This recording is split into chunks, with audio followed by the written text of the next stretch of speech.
បាទសួស្តីអ្នកនរគ្នាស្វាគមន៍មកកាន់វីដេអូមួយនេះដែលបង្ហាញអំពីការបង្កើត Samsung Account អញ្ចឹងកុំឲ្យខាតពេលវេលាយូរយើងចូលទៅមើលទាំងអស់គ្នា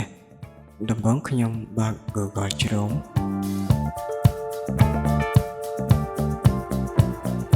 បន្ទាប់មកខ្ញុំចុច search ពាក្យថា Samsung Account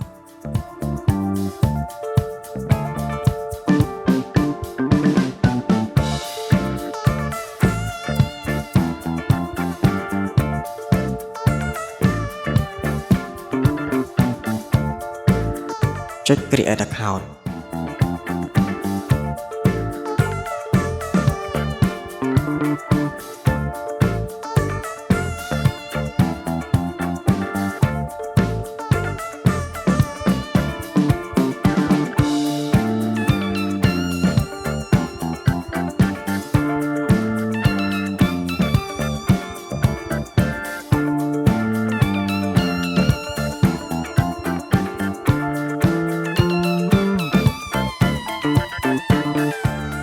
នៅត្រង់កន្លែង email នេះគឺយើងដាក់ Gmail របស់យើងចូល Gmail នោះយើងប្រើរាល់ថ្ងៃហើយយើងបាន login ចូលទៅក្នុង email ឬក៏ login ចូលទៅក្នុង Google Chrome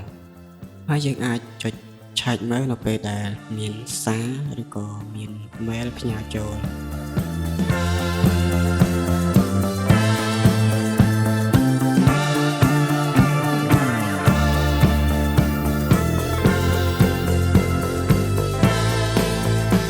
នៅកន្លែងនេះយើងអាចចុចបង្កើត password ដោយខ្លួនឯងយើងចុច create my own បើសិនជាយើងអត់ចង់បង្កើត password ទេយើងអាចយក password ដែល load មកដោយស្វ័យប្រវត្តិកន្លែងលើនេះ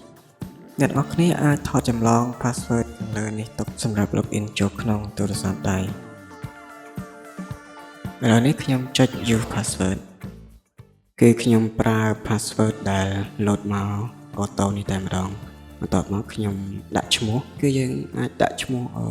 មិនមែនជាឈ្មោះពិតក៏បានដែរយើងអាចដាក់ឈ្មោះផ្សេងឬក៏ឈ្មោះអ្វីផ្សេងហើយថ្ងៃខែឆ្នាំកំណើតយើងអាចដាក់ត្រូវក៏បានឬក៏ដាក់ខុសក៏បានដែរអ្នកនរគ្នា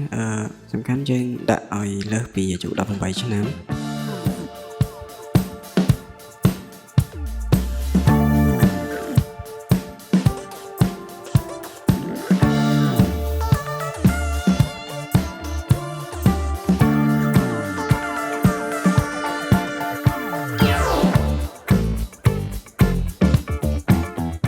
កន្លែងនេះខ្ញុំចូលទៅបើក Gmail ដើម្បីចូលទៅយកកូដ Verify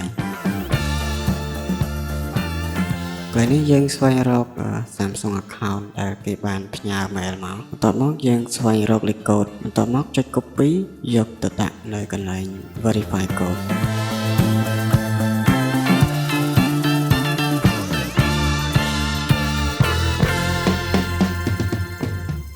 បាទសូមអរគុណអ្នកនរគ្នាដែលបានទស្សនាវីដេអូមួយនេះគណៈពេលនេះដែរអរគុណនិងជម្រាបលាជួបគ្នាវីដេអូក្រោយ